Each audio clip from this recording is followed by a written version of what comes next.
सभी झारखंड वासियों को जय जोहार। और आज की यह जो हमारे जो शहीद नीलांबर पिताब हैं, जिनकी आज 165वां शहादत दिवस है, उन शहादत दिवस के अवसर में अपने झारखंड आदिवासियों को उनके जो शहादत का जो कारण था, जिन्होंने अपने जीवन का त्याग हम झारखंड वासियों के लिए किया, चूँकि ये दोनों जो थे, ये साहूकार के खिलाफ में अपने लोगों के हक अधिकार के लिए इन्होंने हमारे लिए संघर्ष किया।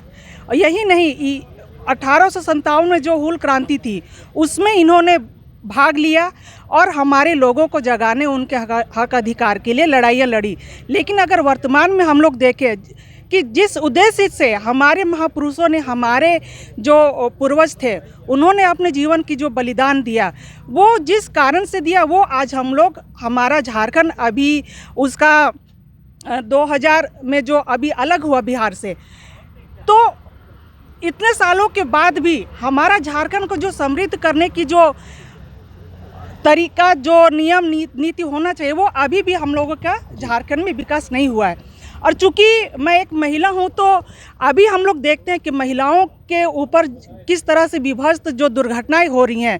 जब हमारे पूर्वज अनपढ़ थे, उस समय इतना अत्याचार हमारे महिलाओं के ऊपर नहीं होता था। लेकिन वर्तमान में जिस तरह से हम लोग आए दिन, हर सेकेंड में हम लोग देखते हैं कि हम महिलाओं के साथ इतना दुर्व्यवहार होता है। हमारी महिलाएँ निर्भीक होकर अपने घर से नहीं निकल पाती हैं, वो शिक्षा नहीं ले पा रही हैं। हमारे पूर्वजों ने बलिदान दिया कि हमारे घर की महिलाएं आगे बढ़े, अपने देश को जाने, हमारे बाल बच्चों को आगे बढ़ाएं।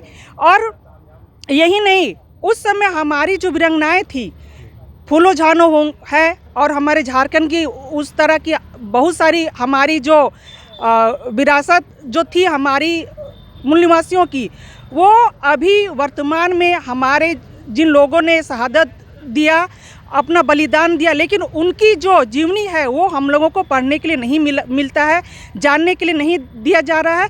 क्योंकि अगर हम लोग अपने पूर्वजों की जीवनी जानेंगे, उनका संघर्ष जानेंगे, तो अभी वर्तमान में जो हमारे बच्चे हैं, जो युवा पीढ़ी है, जो युवतियां हैं, जो पढ़ी लिखी हैं, उनको ये जानकारी नहीं मिल रही है कि किस तरह से हम लोग को पढ़ने लिखने का अधिकार के पीछे हमारे पूर्वजों की जीवन संघर्ष है, उनकी बलिदान है।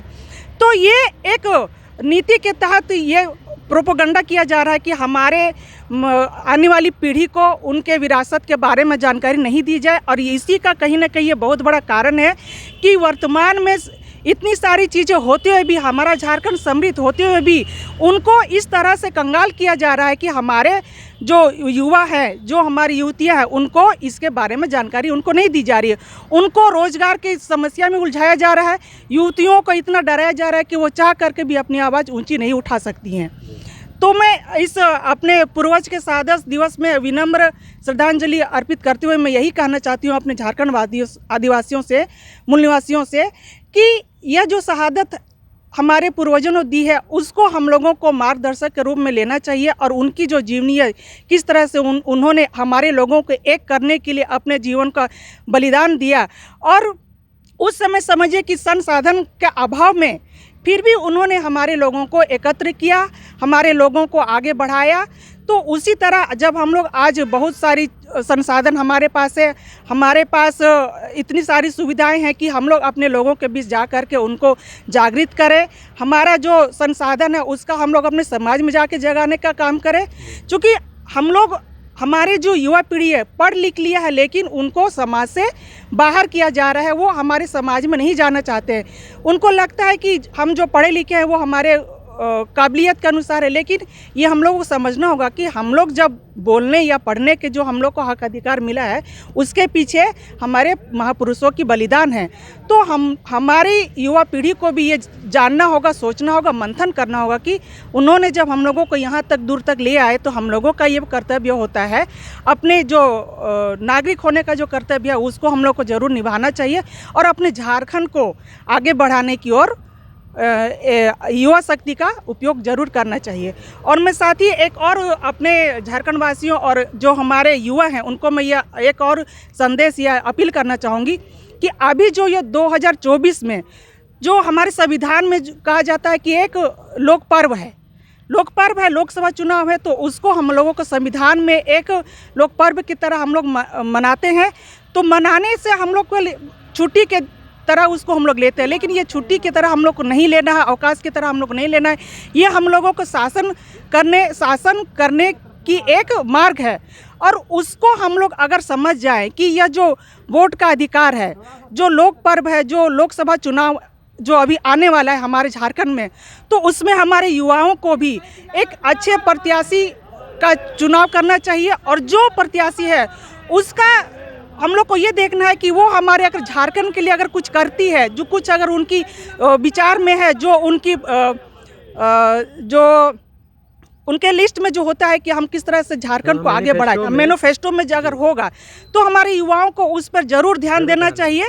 और हमारे झारखंड के बारे में जो सोचेगा, जो हमारे युवतियों के बारे में सोचेगा, जो हमारे युवाओं के बारे में सोचेगा, यहाँ की जो मूल निवासी, यहाँ के जो झारखंड वासियों के बारे में सोचेगा, तो उसको हम लोग को ज़रूर वोट करना चाहिए। और हमारे युवाओं को भी एक अपने झारखंड के बढ़ाने की और यह जो लोकसभा चुनाव उसमें अपना सहभागिता जरूर देना चाहिए। और अगर वो समझते हैं कि हम इस काबिल हैं कि एक प्रत्याशी के रूप में हम उभरे और अपने झारखंड को बढ़ाएं, तो उनको ज़रूर उभरना चाहिए, ज़रूर भाग लेना चाहिए। बस मैं अपने झारखंड वासियों को इतना ही संदेश देना चाहती हूँ। और इस हमारे महापुरुषों की जो 165वां शहादत दिवस है, उनको मैं पुनः श्रद्धांजलि सुमन अर्पित करते हुए आज सभी झारखंड वासियों को धन्यवाद। परिचय दे दीजिए। मेरा नाम कुसुम देवी हुआ और मैं राष्ट्रीय कार्यकारिणी सदस्य भारत मुक्ति मोर्चा नई दिल्ली से हूँ। चलिए, धन्यवाद जुड़े रहने के लिए। तो अभी हम लोग नीलाम्बर पीताम्बर भोक्ता के शहादत दिवस के समारोह स्थल पर हैं। हमारे साथ जुड़े रहने के लिए धन्यवाद।